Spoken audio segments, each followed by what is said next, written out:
welcome to Michigan Progressive's Guide to the Michigan Democratic Party. In this video, we'll list your 16 basic rights under MDP rules. If the MDP had a People's or a Members' Bill of Rights, this is pretty much what it would say. As usual, complete citations are at the link below. Under MDP rules, the general public, members and non-members alike, has the following rights. 1. To access and keep a copy of the rules for the state party and each unit of the party.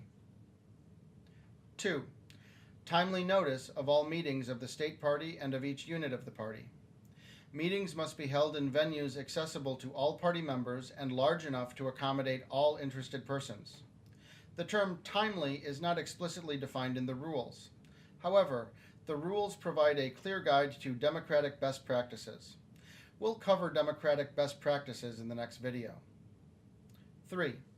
The right to be free from discrimination by the party or any unit of the party on grounds of actual or perceived race, color, creed, sex, age, national origin, economic status, religion, ethnic identity, ancestry, marital status, sexual orientation, gender identity, physical appearance, or disability.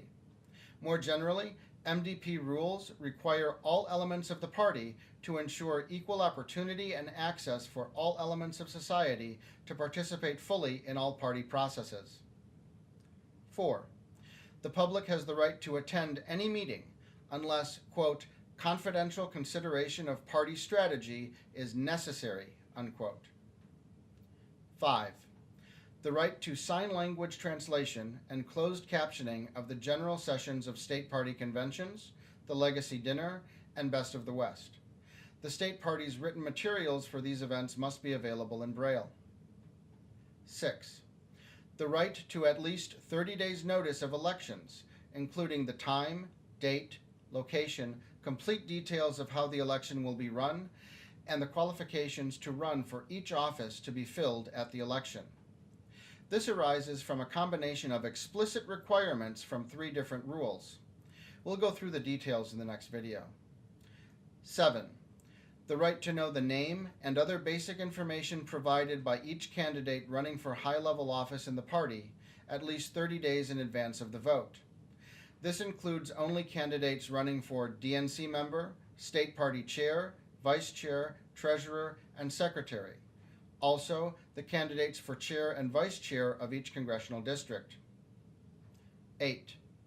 The general public, members and non-members alike, has the right to observe how each member votes on each question and on each candidate or slate of candidates. Secret ballots are forbidden within the Democratic Party. Many years ago, only elected precinct delegates were allowed to vote in the state party and in county and congressional district units of the party.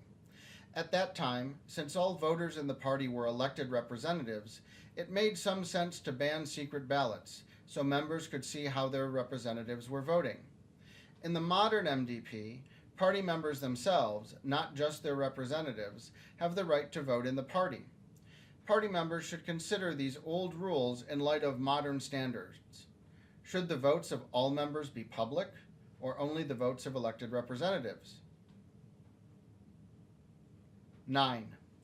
Residents of Michigan, 16 years of age or older, have the right to join the MDP. No financial contribution is required. For their first 30 days, new members are denied the right to vote, run for, or hold party office. If your membership lapses for 31 days or more, you will be denied voting rights for another 30 days when you rejoin. 10. MDP members have the right to attend any meeting of the state party or any unit of the party. 11. Any MDP member has the right to challenge any decision or ruling of the chair of any party unit where they are a member, from the state party convention to their local Democratic club. The matter then goes to a vote of the voting eligible members present. This is an important check and balance against the power of the gavel. This and many other procedural protections against misuse or abuse of power by those in authority are incorporated into MDP rules through Robert's Rules of Order, a well-known set of parliamentary procedures used by many organizations.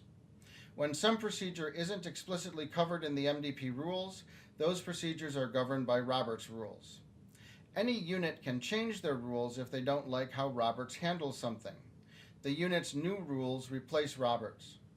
Members should take care to examine proposed changes to the rules to ensure checks and balances, like the right to challenge the chair, are not undermined. 12. MDP members of 30 days or more have the right to vote, run for, and hold any state party office.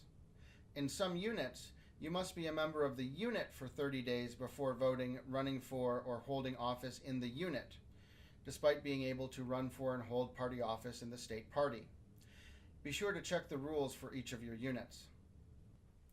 13.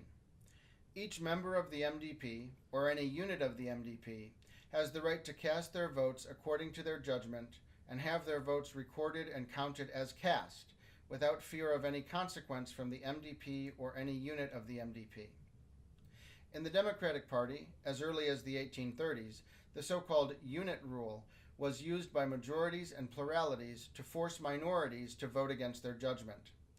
After the debacle of the 1968 Democratic Convention in Chicago, the unit rule was banned, and other language adopted by the National Party and the MDP to ensure no member is ever intimidated, coerced, or forced to vote or be recorded as voting contrary to their judgment. We'll cover the unit rule in more detail in a future video. 14. MDP members have the right to a copy of all appeals committee rulings. Prior to the new rules championed by new progressive members and adopted by the State Central Committee in March 2018, appeals committee rulings were inaccessible to party members. Many of these hidden rules directly contradicted the rules as written and published. The new rules make all prior rulings of the appeals committee void and require the state party to publish all rulings and make them available to all MDP members. 15. Any 5 MDP members have the right to appeal any action of the party or any unit of the party.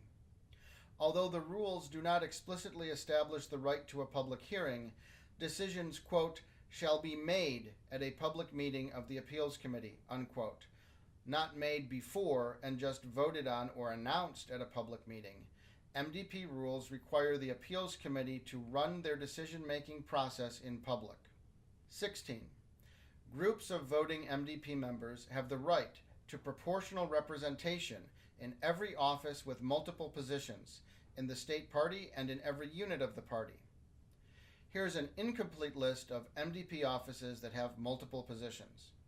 DNC members, State Central Committee members, State Central Committee officers at large, District and County Committee members, Vice Chairs unconstrained by the chair, if there is more than one. This is not a complete list. There cannot be a complete list. The rule explicitly applies to any office with multiple positions in any unit of the party. The part about vice chairs unconstrained by the chair requires some clarification. In any unit of the party with a chair and vice chair, the chair and the vice chair must be of a different gender. Some units have 4 or even many more vice chairs. Only one of them is required to be of a different gender than the chair. That is, only one of them is constrained by who the chair is. Therefore, in a unit with 6 vice chairs, one of them is constrained to be of a different gender than the chair and is therefore a single position office. The other 5 vice chairs are not different from each other in any significant way. Perhaps they may be numbered, the second vice chair, third vice chair, and so on, or given some other fancy name. Any collection of essentially identical positions to which multiple people are elected is a multiple position office. Doesn't matter what you name them. The same is true for the chair and vice chair of the state party, except there are 2 vice chairs constrained by the party chair. At least one of the 2 vice chairs of the state party must be of a different race than the chair. At least one of the 2 vice chairs of the state party must be of a different gender than the chair. Many of these rights deserve further exploration. In our next video, we'll examine the foundations of democratic rules, the democratic principles on which the MDP rules are based, and illustrate some best practices for thinking through what the rules mean for you and what you want to do in the party. Thanks for watching. If you enjoyed this video, please hit like, subscribe, and ring the bell to get notifications of future videos. If you like the work we're doing, please consider supporting us on Patreon.